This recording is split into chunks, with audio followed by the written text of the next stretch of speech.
Today is a gorgeous day. It's beautiful, it's calm, it's sunny, but sometimes here at the King Kamehameha Golf Club we get some wind. And the golf course is actually built for the wind. Either you're hitting right into the wind or you're playing with the wind.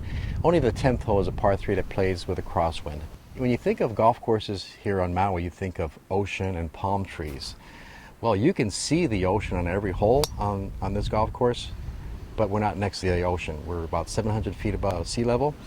And you're not going to find one coconut tree on this golf course. You'll see a lot of Cook Island pines, and they're right up against this mountain. And so you do have a mountainous type feel to the golf course. You don't miss the ocean because you see it on every hole, but you are right next to this very interesting mountain.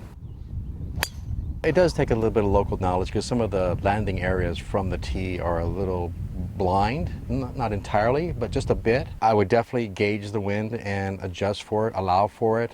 Number 6 is a nice hole. It's not very long. You've got to figure out what club to hit off the tee so you don't go into the water that protects the green. The green is to the right, and it's also protected by the little stream that runs down the hill. And you're playing to a 3-tiered green, so you got to know where that flag is. And I would say the biggest mistake on a strong windy day is if you tug it a little left, you're gone. Okay, so make sure you gauge the wind properly, play it far enough to the right to anticipate the wind and some bounces on this short shot to a 3-tiered green. The key out here is to just hit the fairways. If you miss a fairway, you're in another fairway. It's not that demanding, but if you want to, shoot a good score, you've got to hit the fairways. You got to hit the greens. Get in the hole. Oh, look at you. Oh. The greens are pretty small. The average size of the resort greens here on Maui is about 9,000 square feet. Here at the King Kamehameha Golf Club, it's about 6,600 square feet. So you're going to miss some greens. So the key for producing a good score is to get it up and down from all over the place. Oh, that's my partner. Nice putt, cock. After yesterday, Brian, I was like... The golf course was originally designed by Ted Robinson Sr., and he completed the golf course in 1991. The features of the Ted Robinson design includes tiered greens, lots of beautiful water features, and I love the water features here because it looks like it comes from these valleys right here, but it's actually man-made water features. He's done a great job.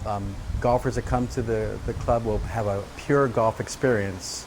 And what I mean by a pure golf experience is that you're not playing amongst homes or streets or hotels. It's pure golf.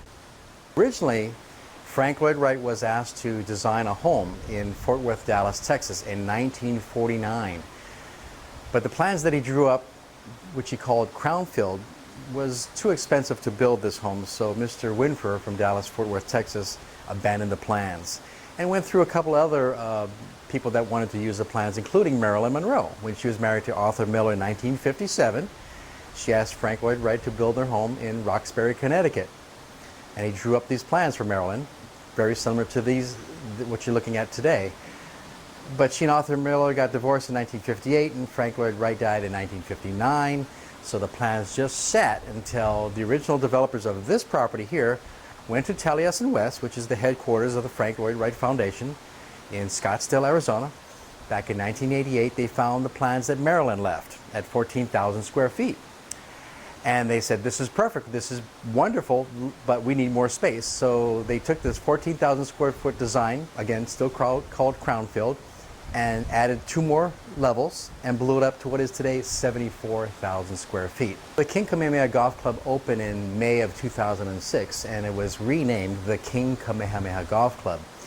And because we are the King Kamehameha Golf Club, we pledge to honor all things Hawaiian. And that's why you see a lot of Hawaiian artwork throughout the building, which includes 5 sculptures. 2 are made of bronze and 3 are made of solid blocks of koa. And these were commissioned by Dale Zarella, a local artist here at Maui. So the original developers finished the clubhouse in 1993 for the tune of $35 million.